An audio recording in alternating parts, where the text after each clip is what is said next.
think that's correct. Mic check. Can anybody hear me? Mic check. Mic check. Mic check. I think it's getting around now.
Mic check.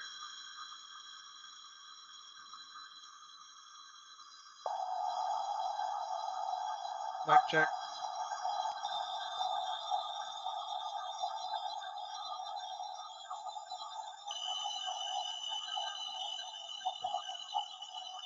Change already.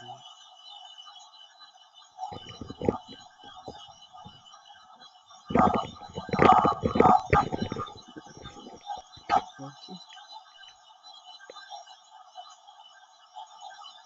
1, 2, 1, 2. Check 1, 2.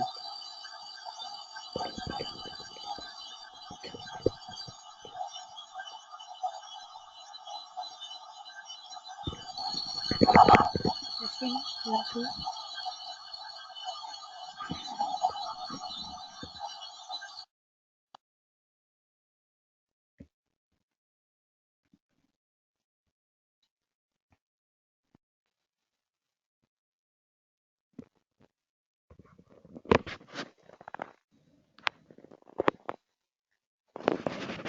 Check mic, 1, 2, 3.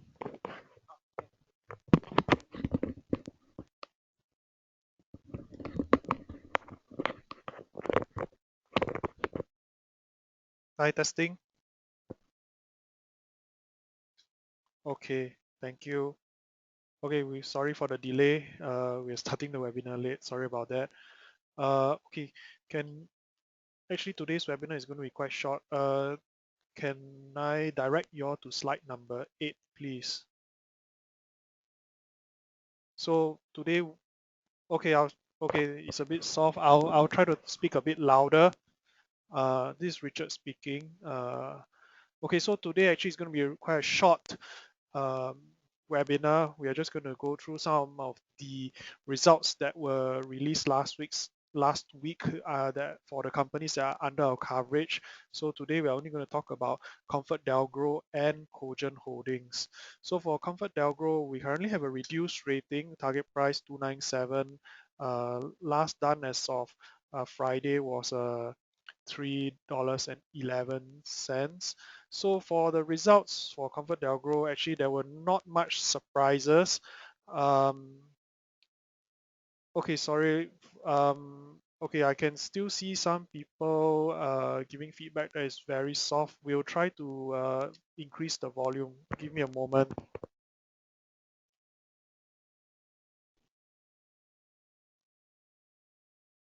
Hey, how to make that thing? What?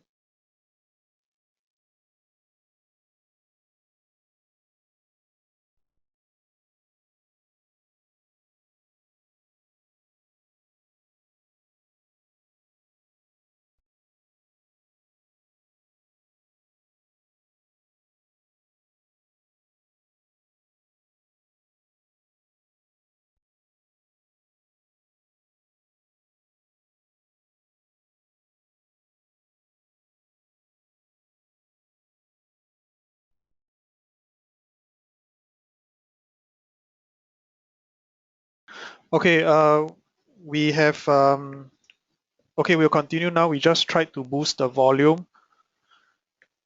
Okay, so I'll carry on. So for ComfortDelGro, nothing much interesting going on. They had broad-based growth in their revenue. As you can see, for their bus, the first line bus revenue had an increase mainly from the Singapore bus sector, coming from higher ridership and higher average fare. This was offset by lower revenue from UK and Australia. Bus station, small part, they have one bus station in Guangdong, um, small part, and main increase in revenue mainly came from favorable RMB translation. Rail, which is Singapore, this is coming from their 75% owned subsidiary SBS Transit. So SBS Transit runs the Northeast Line and Downtown Line, and then they for taxi revenue was also up 3.3%, higher revenue coming from Singapore, China, and the Vietnam uh, taxi businesses. Automotive engineering services was lower. This was due to mainly due to the lower prices of sale of diesel to their taxi hirers. Inspection and testing was flat. Car rental and leasing, a small portion again, only 9.6 million, and it grew 10.3% year on year. Driving center, another small portion of their of the group revenue, down 1%. So you can see from here that taxi and bus still remains the two biggest businesses for ComfortDelGro in terms of revenue. And if you look at the EBIT line here, so 46.3% of their operating profit comes from overseas. So our first bullet point, they declared a 4 cents interim dividend. This represents a 57.7% payout ratio based on their first 6 months EPS. So the first 6 months EPS was 6.93 cents. If you compare this with same quarter last year, in 2Q, they declared a 3.75 cents dividend, and at that time the payout was 57.4% based on their 6 month EPS. So although the absolute number of 4 cents has increased from the 3.75 cents, but I think we shouldn't read too much into that increase, because if you look at it in terms of payout, it's actually the same payout ratio. Um, a few of the key points that were discussed during the briefing, the results briefing, was I'm just going to repeat some of the things that was really written in the report that was published last week on Friday.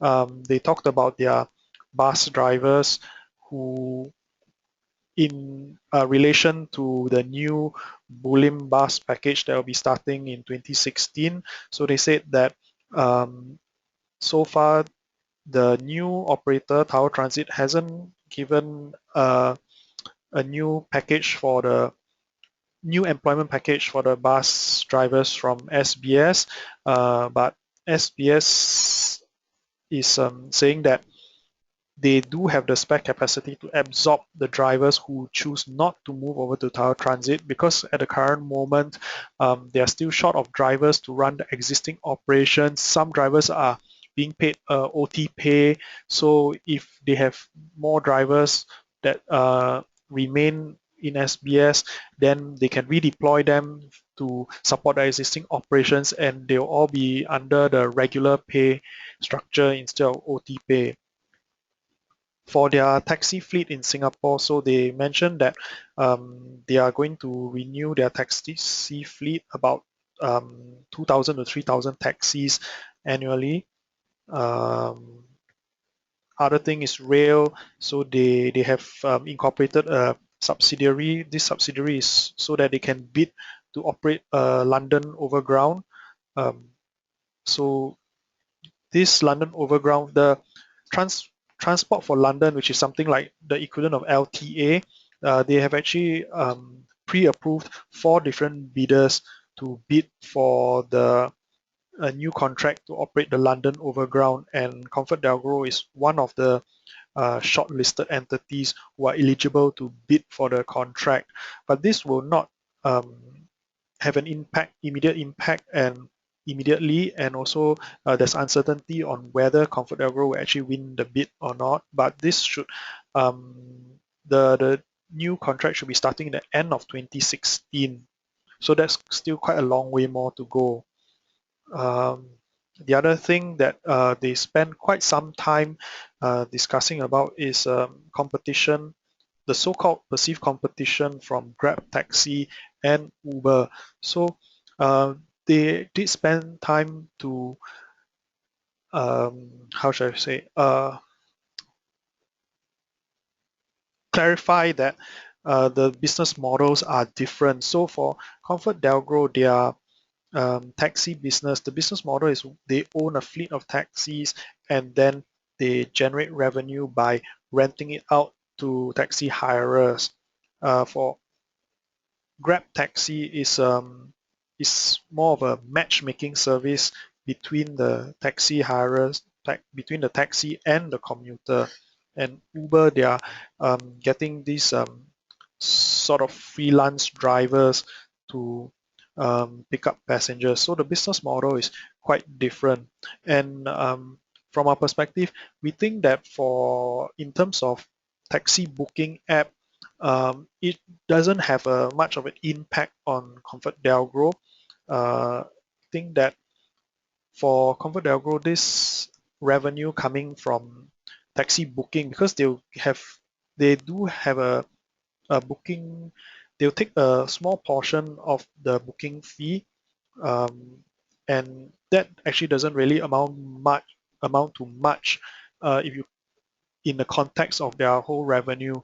So for this taxi booking fee, it's probably a few million, maybe 3 to 5 million a quarter. And if you look at the whole revenue for ComfortDelGro in one quarter alone, it's more than $1 billion already. So this taxi, um, the app to matchmake the commuter with the taxi is going to have negligible impact for ComfortDelGro.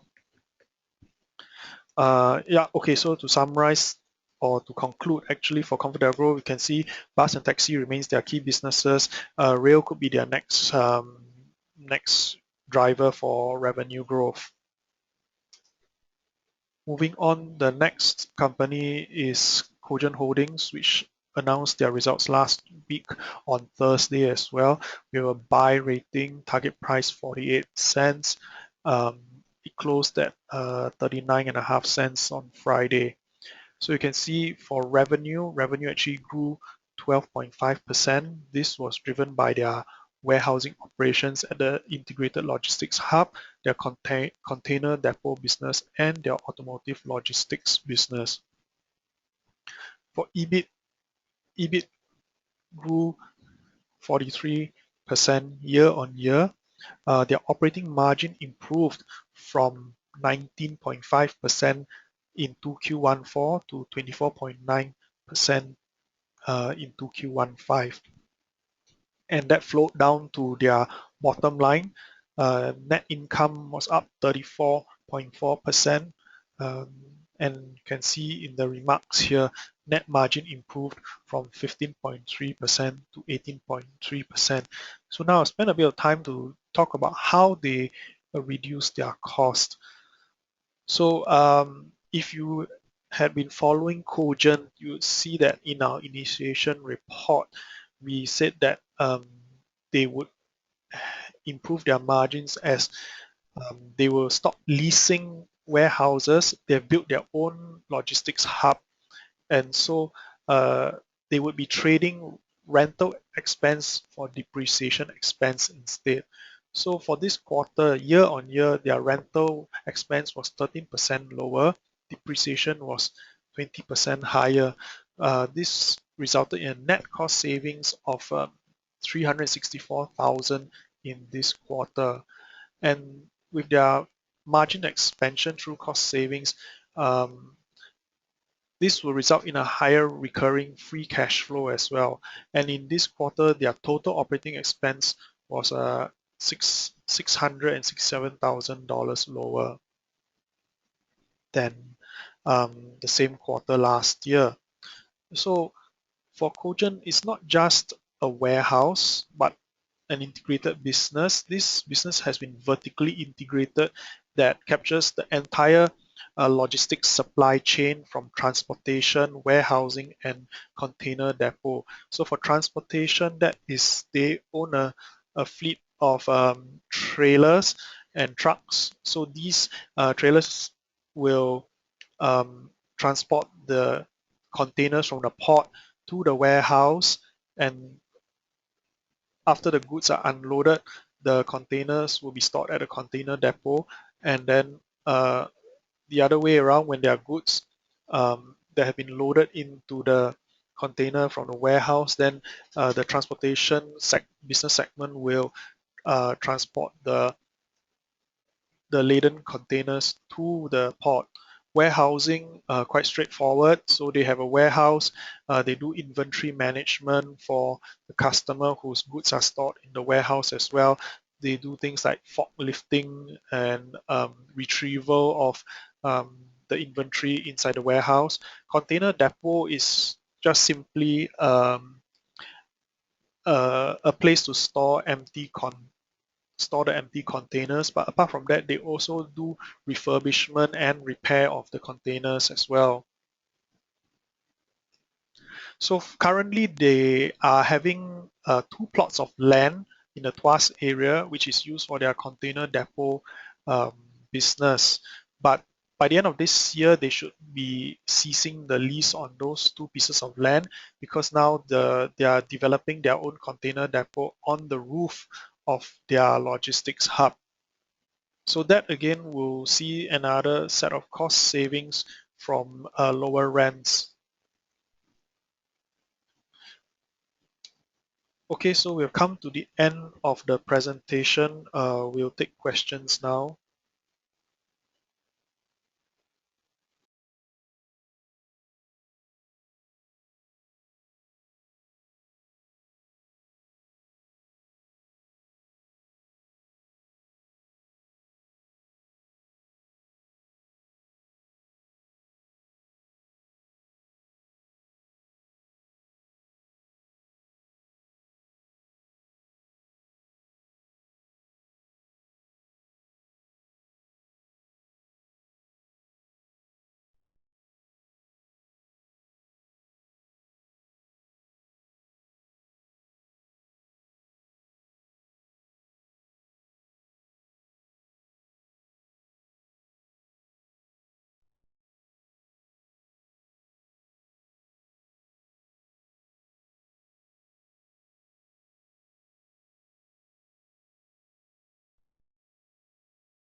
Hi, there are two questions. We have some questions on the second bus package.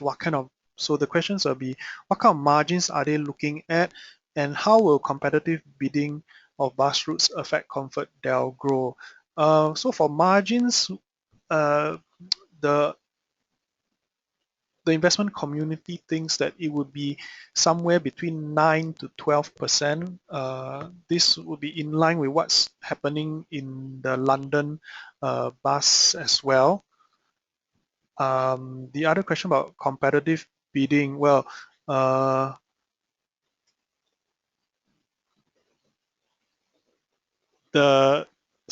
positives and the negatives. So the positives is that currently the bus operations in Singapore are not profitable. For the competitive bidding, it's on a cost plus basis. It's a contract to provide a service, and then you bid for how much you think you need to cover your cost plus your margins. So the positives for competitive bus bidding is that it will transform the current unprofitable bus business model to a profitable one. That's the positives. The negative is obviously from the word competitive. You may not get the contract. Uh, nine. Okay, to clarify. 9 to 12%. That's the EBIT.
Okay, we are ending the webinar now. Thanks for tuning in.